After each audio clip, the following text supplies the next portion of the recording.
Olá, queridos alunos da EJA Sexta Fase, sejam bem-vindos a mais um encontro de língua portuguesa. Eu sou o professor Rodrigo Ribeiro, isso mesmo. Vamos ver o que teremos na nossa aula de número 33, olha só. Como objeto de conhecimento, vamos trabalhar variação linguística e detalhamento preconceitos linguísticos. Vamos saber então que tipo de preconceito é esse? Vamos lá. Muito bem, pessoal, trouxe aqui duas questões para a gente refletir antes de nós entrarmos nos conceitos da nossa aula, certo? A primeira delas é: você já foi corrigido por falar de uma certa forma? Né? De repente, da forma que você fala aí, alguém já corrigiu você? Pense bem. E a outra questão: você já ouviu alguém dizendo que tal forma de falar é errada? Você, de repente, falou uma palavra e alguém virou para você e disse assim: olha, a forma que você está falando é errada, né? Se julgando então superior a você nesse quesito. São duas questões para nós refletirmos, né? E até o final da nossa aula vocês vão compreender o porquê essas duas questões foram trazidas como questões reflexivas, certo? A questão de corrigir, né, a uma certa forma que você fala, e também de alguém dizer que a forma que você está falando é errada, certo? Nós vamos ver um vídeo agora que vai complementar essas duas questões, olha só. E aí, quando nós vamos almoçar? Que feio! Não sabe falar? Falar assim é errado. Deve falar assim porque bem não estudou, né? Muito bem, vocês viram então aí que o nosso personagem ali falou quando que nós vai almoçar.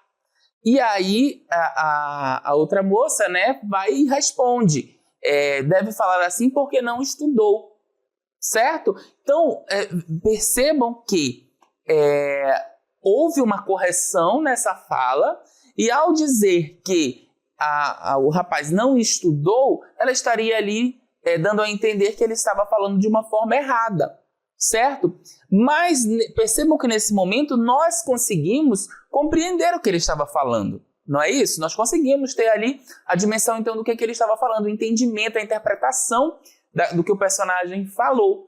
Ele pode não ter falado da forma adequada em que pede a gramática, né? Da forma adequada da norma padrão da língua portuguesa. Mas uma forma de entendimento linguisticamente, esse personagem ele conseguiu então se fazer compreendido, certo? Muito bem, nós estamos diante então de um preconceito linguístico, quando alguém corrige você por falar de uma certa forma, ou quando alguém diz que você falou de uma forma errada, né?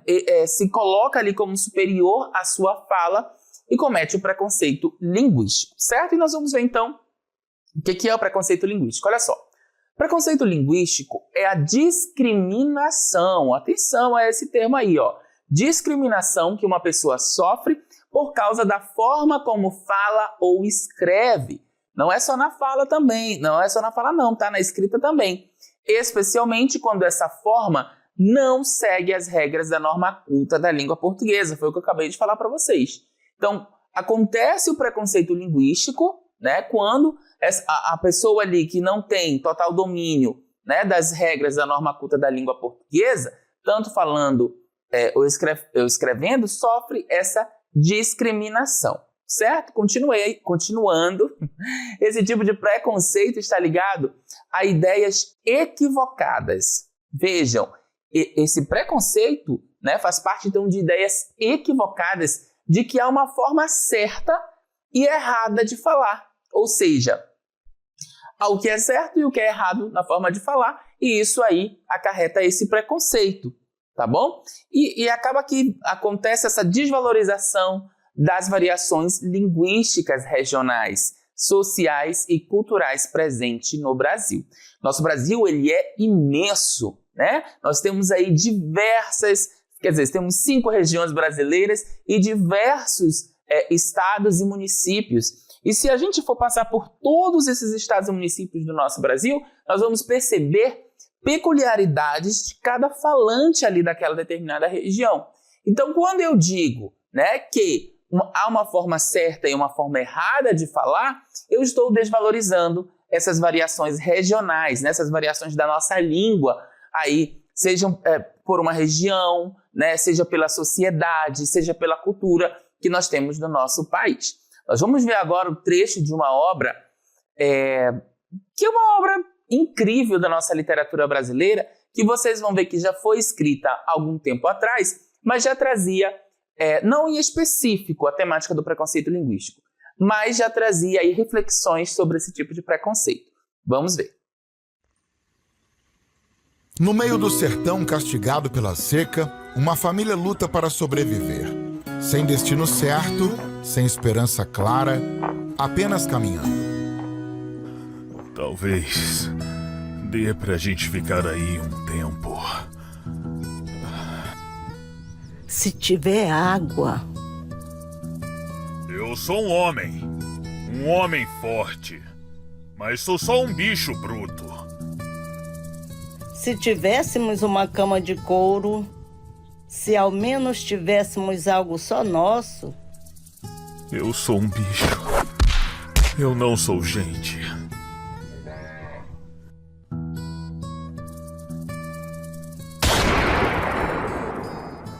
Vou correr no céu. Lá tem água, tem comida. Vou brincar com as borboletas. Pra onde vamos, Fabiano? Pra onde der. Pra cidade, talvez. E assim, no sertão sem fim, seguem os retirantes, como tantas outras famílias.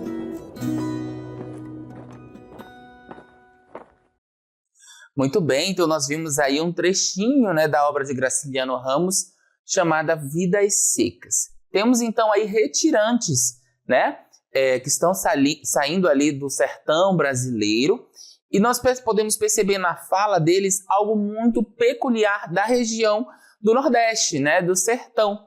Nós, né, enquanto falantes, devemos ter esse preconceito com esse tipo de fala? Não, é uma espécie de variação linguística, certo? Nós vamos ver agora, então, olhem, acompanhem comigo, um pouquinho mais sobre essa obra, tá? Nós temos, então, o autor dessa obra, o Graciliano Ramos, né? E o Graciliano, ele já trazia, então, esses aspectos para que nós pudéssemos refletir, então, sobre o preconceito linguístico, né?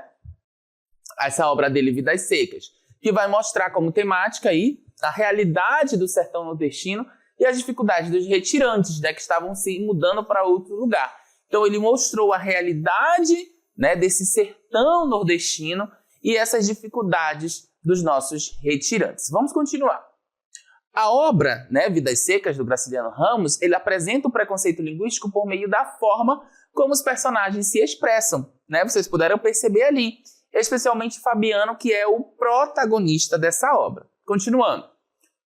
Vivendo em uma realidade marcada pela seca, pobreza e exclusão social, Fabiano tem dificuldades em se comunicar segundo a norma culta da língua portuguesa. Então percebam que temos alguns pontos a observar aí, o porquê da comunicação do Fabiano não ser tão efetiva, né?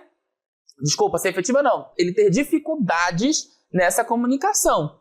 Por quê? Né? Ele tem ali a questão da pobreza, questões sociais da pobreza, a exclusão social, a seca, né? São situações que estão presentes aí na vida do nosso personagem. E a partir disso ele tem essa dificuldade em se comunicar, né? Segundo a norma culta da língua portuguesa. Continuando. A fala, então, é marcada por frases simples, né? A fala ali do Fabiano é marcada por frases simples e construções que fogem às regras gramaticais formais.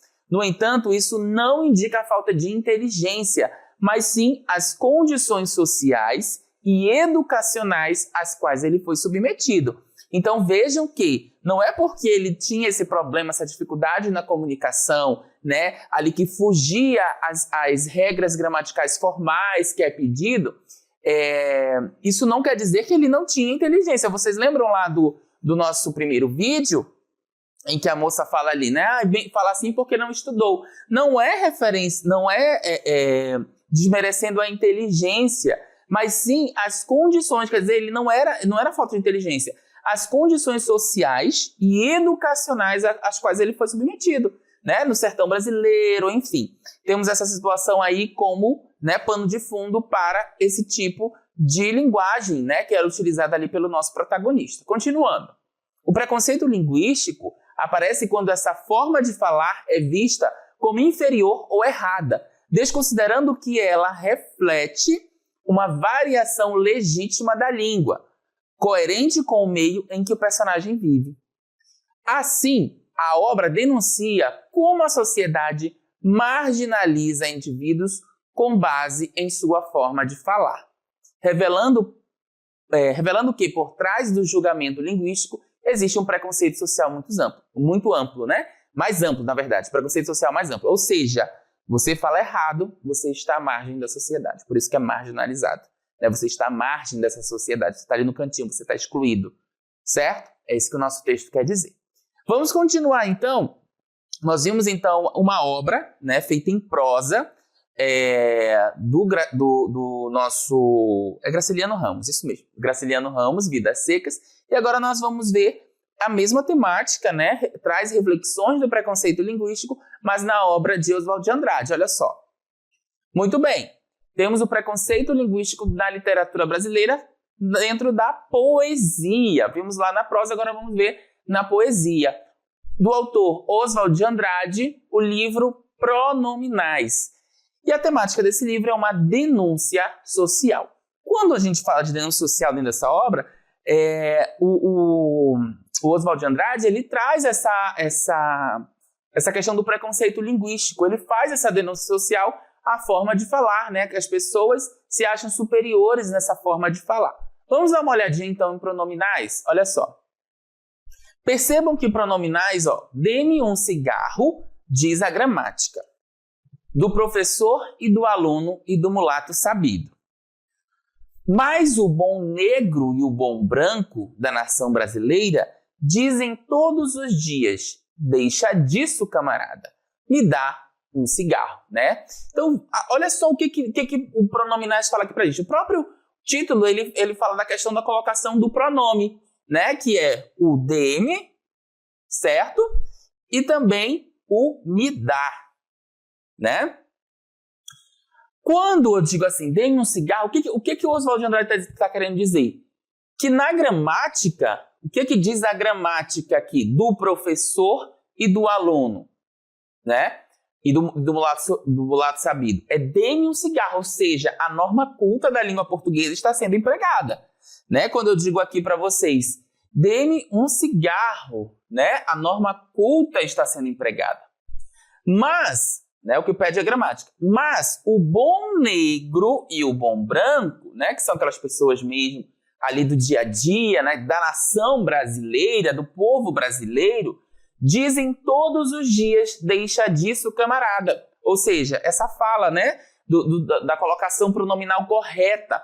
E diz o quê? Me dá um cigarro. Ou seja, é a forma como nós pronunciamos no cotidiano.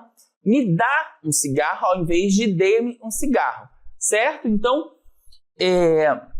nós, querendo ou não, né, o Oswald de Andrade já trouxe dentro dessa obra também, aí pronominais, essa questão do preconceito linguístico. E aí nós vamos ver agora quem sofre esse preconceito linguístico, né? Quem é que sofre esse preconceito linguístico? Vamos lá. Os principais alvos do preconceito linguístico são grupos que se afastam dos modos de falar determinados pela norma culta e da linguagem das classes urbanas, certo? Então, essas pessoas aí são os principais alvos, né? Esses grupos que vão se afastar dos modos de falar da norma culta. Não falo norma culta, então eu vou ser alvo ali desse preconceito linguístico. O que mais? Normalmente se relaciona a grupos com alguma característica de vulnerabilidade em razão do gênero, né? Classe, raça, padrão de renda, acesso à educação, deficiência e local de nascimento. Essas vulnerabilidades aí também são relacionadas, né? Esses grupos eles são relacionados, então, a esse preconceito linguístico também. Continuando, Sendo assim, pessoas com pouco grau de acesso à educação, que nasceram em regiões mais afastadas da zona urbana ou dos grandes centros urbanos com baixo nível de renda, continuando, são os principais alvos do preconceito linguístico, né? Então, as pessoas que realmente não tiveram tanto acesso ao estudo, estão ali pela periferia, são os que vão sofrer mais preconceito linguístico, tá? E aí nós temos alguns exemplos de preconceito linguístico. Quais são esses preconceitos, né, professor? Olha só, primeiro deles, o regionalismo. Isso mesmo, regionalismo. Criticar alguém do Nordeste por usar expressões como oxente ou vice. Então, temos aí um exemplo claro de preconceito linguístico, de um preconceito dentro do regionalismo. Quando alguém lá do Nordeste fala oxente, vice, né? Eu faço uma crítica, então, por essa pessoa estar usando essas expressões. O nordestino está usando essas expressões. Eu estou cometendo um preconceito linguístico, porque é a forma dele falar, é a variação linguística que ele tem. Então eu não posso, né, dizer que está errado ou que está certo. Quem sou eu para dizer que está errado ou que está certo? Né? É cultural, é do país já, olha, é da região dele. Como é que eu vou dizer, então, que está certo ou errado? Né? Vamos lá. Variedade popular. Gente, só rapidinho, olha, a mesma coisa do regionalismo, quando no estado do Amazonas, aqui pra gente, né, nós falamos assim, o égua, né, muito comum também no Pará, na verdade é mais do Pará do que daqui do Amazonas, quando diz assim, égua, né?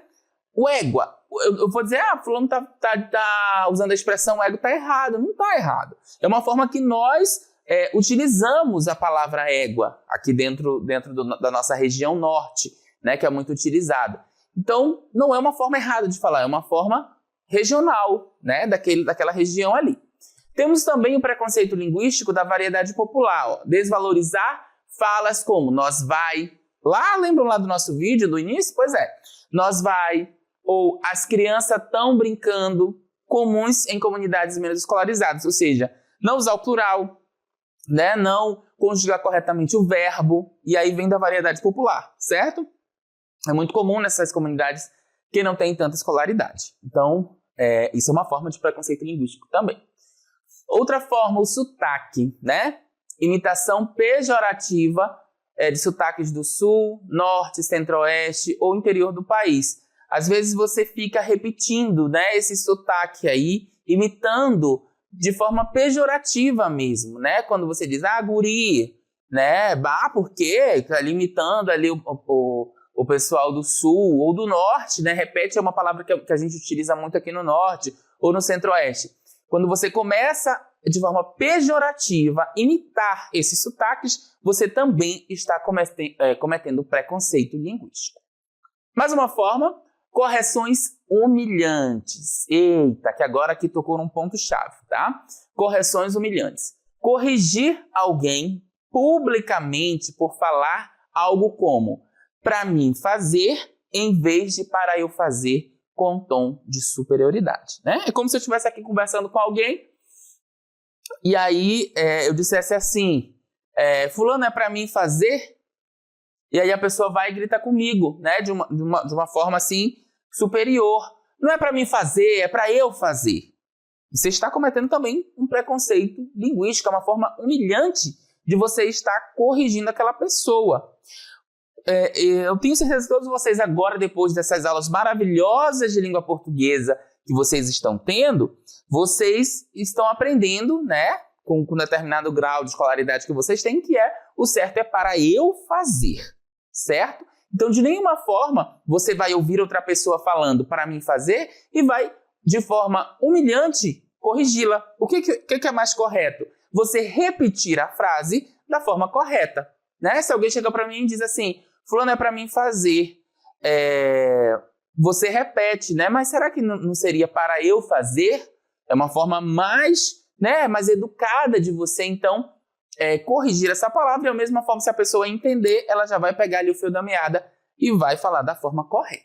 Certinho? Nada de estar humilhando ninguém por aí, hein? Pelo amor de pó. Vamos continuar. Impedimento social ou profissional. O que é isso, professor? Impedir alguém de crescer profissionalmente pela forma de falar, né? Por sua forma de falar, mesmo que seja competente em sua função. Isso pode acontecer bastante, inclusive. A gente acha que não, mas a pessoa ela é competentíssima naquilo que ela faz, mas ela fala de forma errada. Não vai subir de cargo porque ela fala de forma errada. Ou, não, olha só o que eu acabei de comentar com vocês, inclusive dizendo que a pessoa fala de forma errada. Não existe forma errada, professor Rodrigo. É a forma que a pessoa fala, certo? Então, pela forma que ela fala, não que esteja errado. Então, ela não cresce profissionalmente porque a pessoa entende que a forma que ela fala é errada. Então, ela não vai crescer profissionalmente, né? Isso é uma forma de preconceito, também de preconceito linguístico, ok? Vamos ver, então, características do preconceito linguístico. O que nos compete aí? Quais são os adjetivos, né, que nós temos enquanto preconceito linguístico? Primeiro, a valorização excessiva da norma culta, tá?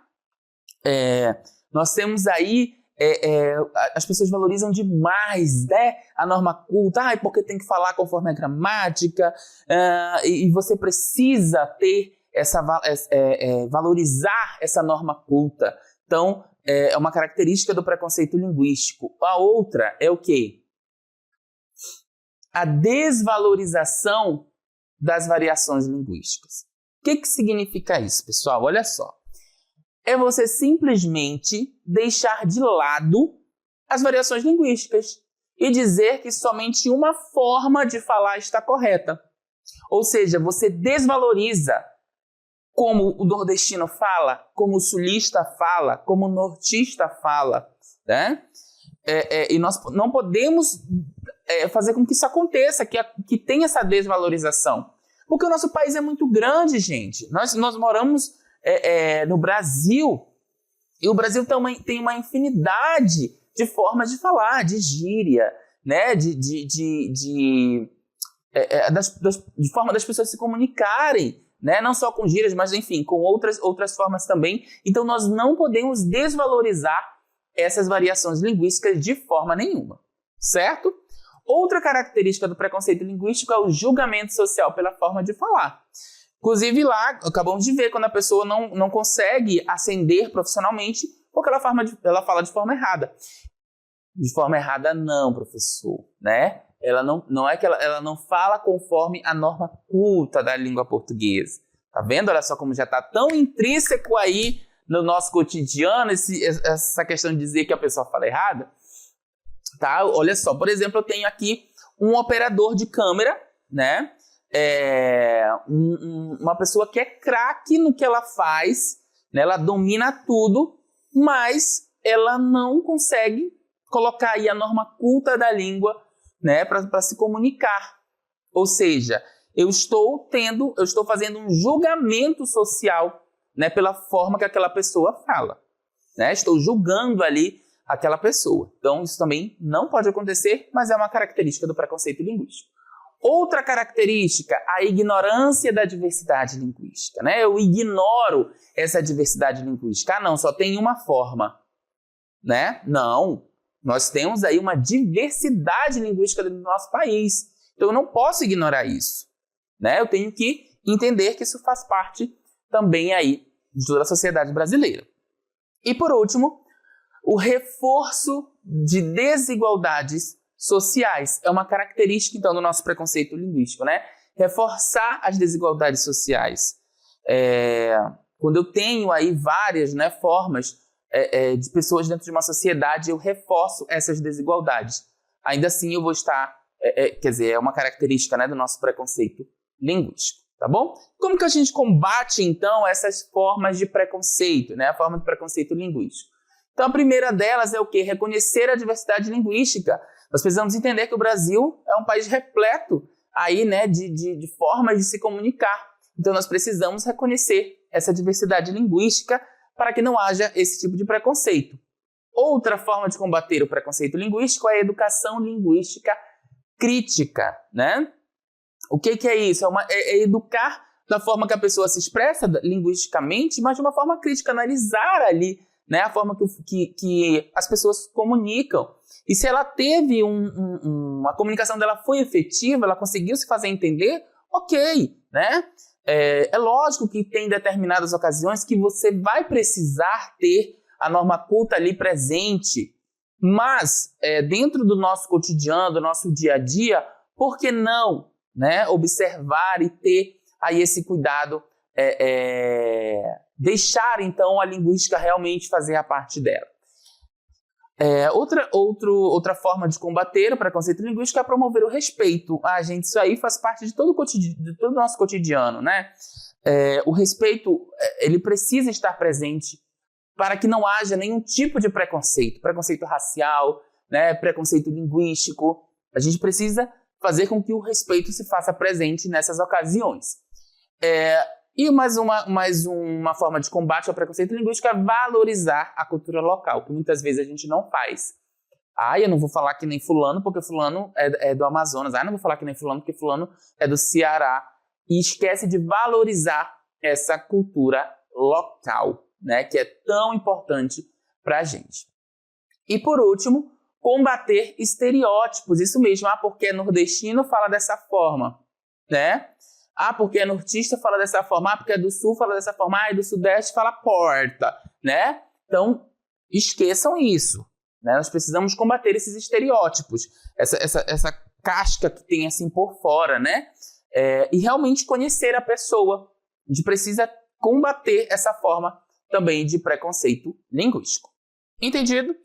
Diante disso, vamos à nossa recapitulação da nossa aula. Olha só. Não esquecendo que o preconceito linguístico é uma forma de exclusão social. O que é isso, professor? O que é uma exclusão social? Quando eu cometo preconceito linguístico, né, o que acontece? Eu excluo uma pessoa da sociedade. Não é isso? Então, ele é uma forma de exclusão social que precisa ser o quê? Combatida com informação, empatia e respeito, tá? Eu preciso levar a informação, eu preciso me colocar no lugar do outro e, principalmente, ter respeito, né? Essas são as formas de combate ao preconceito linguístico. E aí vem um ponto muito importante que eu gostaria que vocês tivessem total conhecimento, total atenção para isso aqui. Falar diferente não é falar errado, mas falar conforme a realidade social de cada grupo. Certo? Vou até colocar aqui em verde para vocês gravarem isso aqui, tá? Dentro desses colchetes aqui. Falar diferente não é falar errado, mas falar conforme a realidade social de cada grupo. Respeitar essa diversidade é valorizar a riqueza cultural do nosso país, certo? Então, quando eu respeito essa diversidade linguística, eu estou valorizando o quanto o nosso país é rico culturalmente, tá? E nós não vamos longe, não. Nós estamos dentro do Amazonas, que tem uma variedade imensa, né? As pessoas falam, conforme a sua realidade, elas falam de forma diferente. Às vezes aqui em Manaus, eu conheço gírias que você aí, né, em um outro município, em Ipixuna, em Manacapuru, em Altazes, não conhece. E coisas que vocês falam aí que eu também não conheço, assim como em todo canto do Brasil. Eu posso ter palavras em São Paulo, no Rio de Janeiro, na Paraíba, em Brasília, que as pessoas falam, eu não conheço, assim como também eu falando alguns termos aqui, talvez essas pessoas não conheçam, certo? Então, vamos valorizar a nossa língua, vamos valorizar a diversidade cultural e linguística que nós temos no nosso país, certo, pessoal? Muito obrigado pela companhia de vocês, eu vou ficando por aqui e a gente volta numa próxima oportunidade. Até lá, tchau, tchau.